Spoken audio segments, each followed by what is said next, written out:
After Mafia 3 kind of stumbled, Mafia the Old Country feels like the series' shot at redemption. And it does feel like the comeback it needed. Instead of moving the story forward, this one takes us all the way back to early 1900s Sicily. Forget neon lights and big American cities. Here it's dusty roads, crumbling villages, horses clopping by, and the occasional rare car rattling down the road. It's scrappier, it's personal, and it feels just as inspired by Red Dead Redemption as it does GTA. That mix alone gives the game a distinct flavor. You play as Enzo Favara, a kid working in the mines, basically trapped in servitude. He eventually breaks free and ends up under the wing of a powerful Don. The pacing is deliberate. It's a good 3 hours before you even touch a gun. That might sound slow, but I like that it built things up like a long movie or a prestige TV show. The drama isn't rushed, and it actually makes the characters matter more when the real action kicks in. There's also a romance subplot with the Don's daughter, which in lesser hands could have been eye-roll material, but here it's surprisingly well done. The story doesn't reinvent crime drama. You'll see the twist coming, but it's the execution that works. If you think you can deliver it, you best show me now. Kill this rodent. No!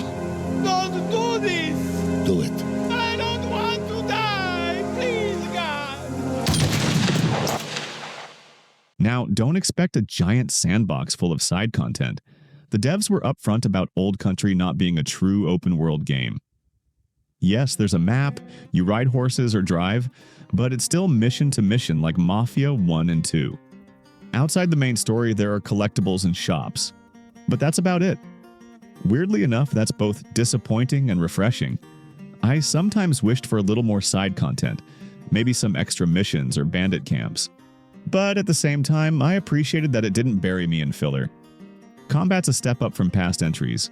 Enemies are more aggressive, arenas are bigger, and the game forces you to move around. Guns sway a lot when you aim, so you can't just sit in the back and click heads. You've got to get close, flank, or push forward. It's not groundbreaking, but it feels good, and it's definitely the best it's ever been in this series. Stealth is also a little better now. The levels give you multiple paths, sometimes with optional safes or chests to crack open if you explore. It's not the deepest stealth system, but it's forgiving, functional, and way more engaging than before. Progression is light but fun. You earn money to buy weapons, horses, cars, and outfits. You also get this rosary, which you can upgrade with charms for passive buffs. It's not huge, but it adds a nice little RPG touch, especially when the difficulty ramps up. Visually, the game nails it. Sicily looks incredible.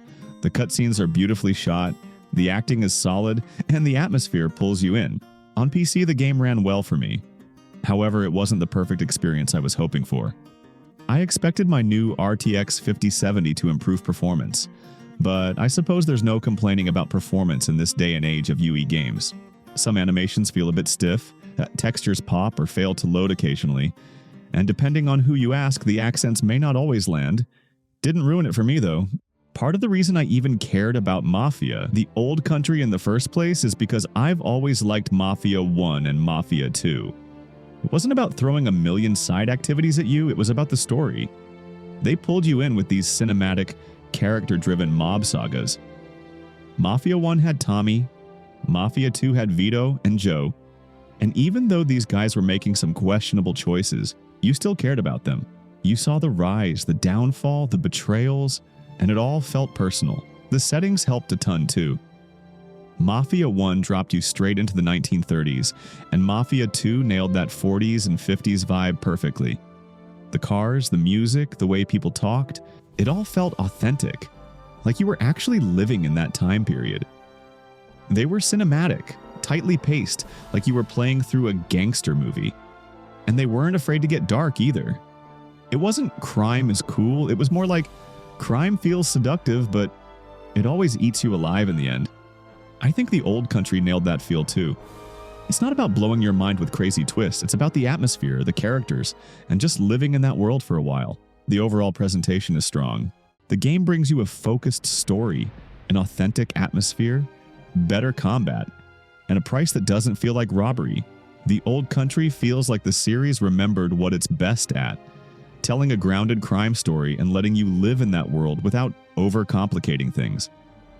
It's not revolutionary, but it's refined, polished, and soulful in a way I didn't expect. If you liked Mafia Definitive Edition, you'll be happy here. If you were hoping for Red Dead in Sicily, you're going to be disappointed, so that's Mafia the Old Country. A classic, safe bet, but in a good way. I think it's exactly the reset the franchise needed. What do you think? Is it the next Mafia game you were expecting, or are you just utterly disappointed?